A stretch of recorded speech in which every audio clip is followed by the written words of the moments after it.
Tervehdys Karavankeitalta. Tällä videolla mä tuun käymään tämän Fiat Ducaton alustalle tehdyn Challenger Sport Edition V210 käyttöohjeet. Ja tätä käyttöohjetta voi käyttää yleisluontoisena myöskin muiden, kuten V217, V114 ja 14M käyttöohjeena.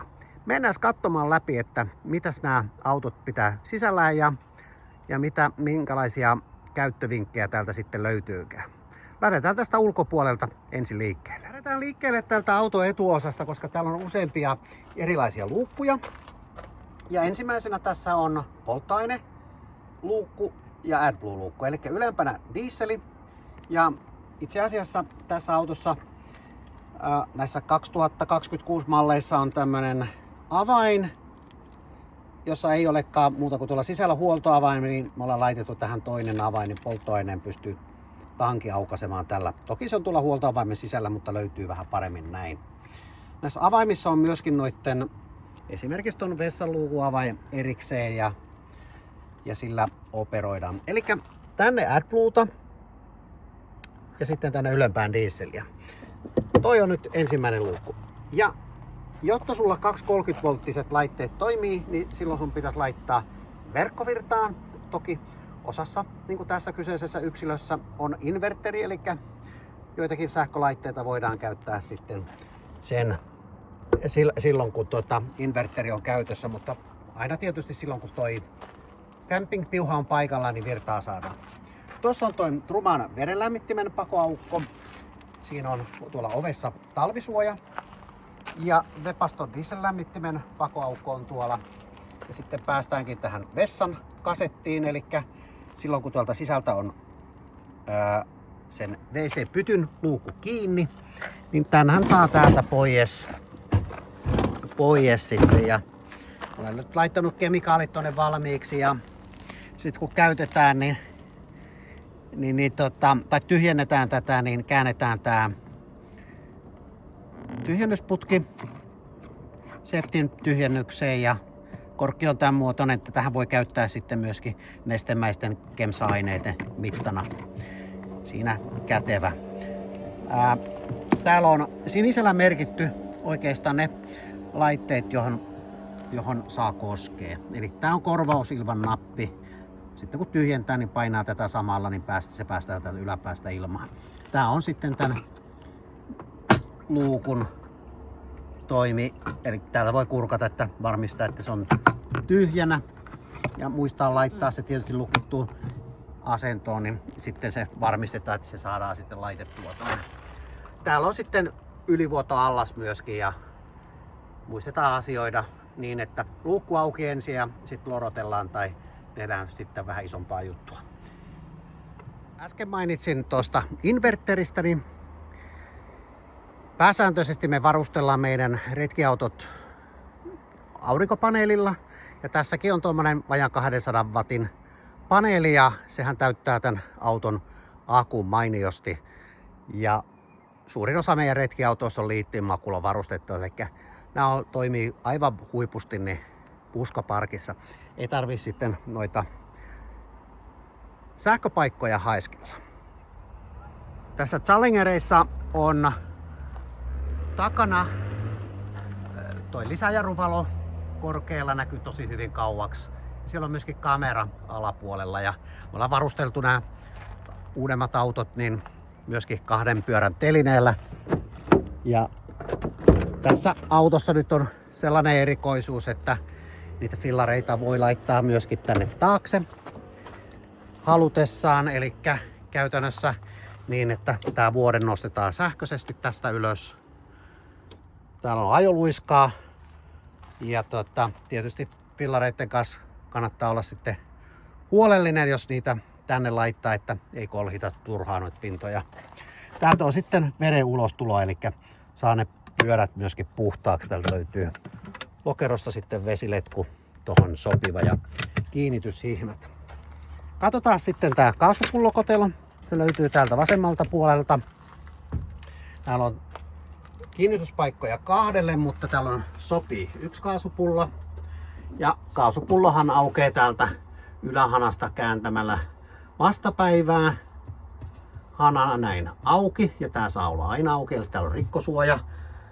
Ei tarvitse sulkea sitä, ja sitten painetaan tuota mustaa nappia, niin se suhauttaa sitten kaasut tonne linjastoon. Yksi vinkki, ja nämä pyörätelineet tulee tuosta ulos, niin aika helposti käy niin, että ottaa tästä kiinni ja lyö sitten omaan takaraivoonsa sitten ton pitkän varren, ja sitä kannattaa tietysti välttää. Tällä puolella autoa on sitten vedentäyttöaukko. Sinne mahtuu noin 90 litraa. Ja tässä on sitten markiisi. Siitä mun täytyisi tehdä erillinen video, tarvii 2 kättä, niin pystyy paremmin sitten näyttämään, että kuinka se toimii. Ja siinä tarvii myöskin kaveri. Sitten sisäpuolelle. Eli tuolta aukeaa portaat. Ja tähän autoonhan tuolta takasängyn alta löytyy tämän pöydän päälle lisäsänky, eli tänne sopii 3-4kin sitten nukkumaan. Muuta tilaa siihen nyt ei hirveästi jääkään sen jälkeen, jos tähän sen 3. pedin laittaa. Eli täältä löytyy sitten kyllä leveä noin 2 metriä kertaa 190-200. Eli pidempikin kaveri pystyy sitten nukkumaan. Täältä löytyy kaasuliesi. Ja niihin tarvii tulitikkuja. Tässä versiossa toki meillä on osassa piezo, vedet. Ja katsotaan sitten, mistä nuo kaasut, hanat löytyy. Seuraavaksi tämän Tedfordin jääkaapin käyttö. Eli tästä napista, alimmasta napista päälle. Keskimmäinen nappi on niin sanottu yötila, eli se vaimentaa tätä, pienentää tietysti tehoa. Ja täältä sitten saadaan voimakkuutta säädettyä. Aika usein 2, 3 riittää aivan mainiosti. Ja tosta sitten saa yötilan päälle pieni sininen valo paistaa, niin se on sitten kertoo, että yötila on päällä. Jätän nyt sitten päälle tämän jääkaapin, kun huomenna aamuna auto lähtee eteenpäin. Tässä on tämän auton 2 käyttöpaneelia. Tuolla näkyy vihreä kuvake, eli tässä on painevesijärjestelmä. Se on päälle tosta saat ulkovalot, sisävalot, sisä- ja ulkolämpötilat voit katsoa. Täältä löytyy sitten veden pinnan taso, eli raikasvettä on täynnä. Harmaa vesi on tyhjä. Ja tässä näkyy asuintilan akuvaraustila, 13,2 volttia löytyy sieltä. Eli on käytännössä 100% ja auton akku 12,7 volttia, 96% on tila ja tuossa on pääkytki. Ja tässähän on dieselkäyttöinen Webaston lämmitin. Nappaan sen tuolta lämmityksen päälle ja tästä pystytään sitten säätämään lämpötilaa ja tästä rullasta kääntämällä voidaan sitä voimakkuutta laittaa ja näin kesällä niin 1 riittää oikein mainiosti. Ja täällä on sitten puhallussyklit ja muut myöskin mahdollista määrittää, että jos siihen haluaa eri vaihtoehtoja. Tässä on hyvin paljon toiminnallisuuksia ja manuaalista kannattaa katsoa tarkemmat toiminnallisuudet. Ja silloin kun palaa vihreä, niin tämä on päällä. Ja sitten kun mä painan tuosta pois, niin se sitten sammuu, muuttuu valkoiseksi ja aikanaan sitten sama. Mainittakoon myöskin tästä painevesijärjestelmästä, niin tämähän kannattaa pitää pois päällä silloin kun ei käytetä, koska jos siellä sattuu joku putkirikko tuolla, niin ei käy niin, että auto on täynnä vettä. WC:n käytöstä kun mainitsin, niin me käytetään yleensä näitä Tedfordin aquakemikaaleja. Ja nämä on tämmöisissä liukenevissa pusseissa, että näitä ei tarvii repiä. Laitetaan 1 pussi sitten tuonne vessan pyttyyn, kun ollaan tyhjennetty ja huuheltu. Ja